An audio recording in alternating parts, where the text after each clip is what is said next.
ငယ်ဒီမှာသုံးကြတယ်ပေါ့နော် active နဲ့ passive sensor အကြောင်းတွေကိုကျွန်တော်ရှင်းပြပေးမှာပေါ့နော်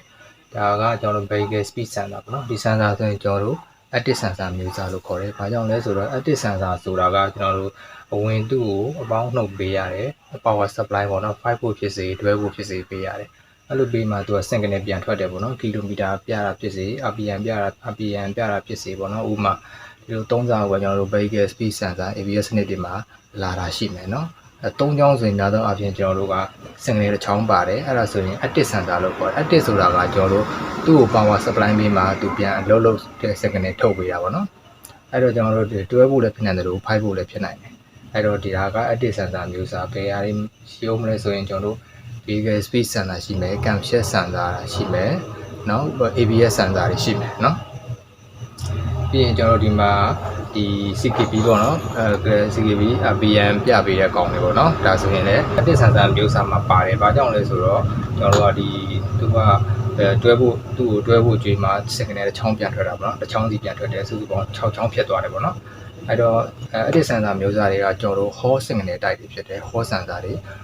Hall မှာကျွန်တော်တို့ liner လား bipolar လား unipolar လားဆိုတာတော့သူသုံးတဲ့ပုံမှာမဟုတ်တည်တယ်အဲ့တော့အခုဒီ sensor တွေမှာဆိုရင်ကျွန်တော်တို့square wave form ကိုထုတ်ပေးတယ်ပေါ့နော် digital signal နဲ့ထုတ်ပေးတယ်ဆိုင်ကလေးမှာကျွန်တော်ပြောတဲ့ sensor တွေက active sensor အမျိုးအစားတွေဖြစ်တယ်ပေါ့နော် active sensor လို့သိပြီဆိုရင်ကျွန်တော်တို့က signal ရှိရမယ်အဝင်ရှိရမယ် signal ရှိရမယ်ပေါ့နော်အဲ့ဒါဆိုကျွန်တော်စစ်ဆေးလို့ရပြီ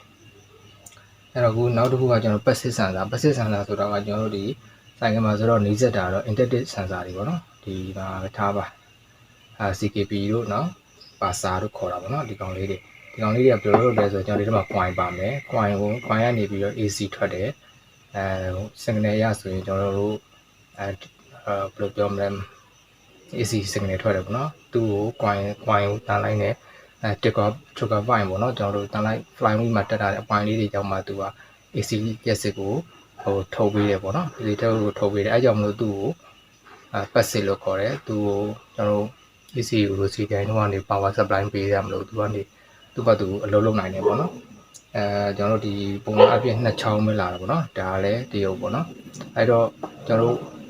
wheel speed sensor တွေမှာလည်းရင် model name တွေမှာကျွန်တော်နှစ်ချောင်းနဲ့လာတယ် coin နဲ့လာတယ်ဟာမျိုးစားတွေကကျွန်တော်တို့ဆိုင်ကမှာဆိုရင် parser တို့ဘာတွေကိုခေါ်တာပေါ့နော် integrated sensor သူတို့ကိုကျွန်တော်တို့ power supply ပေးကြမလို့သူ့ဘက်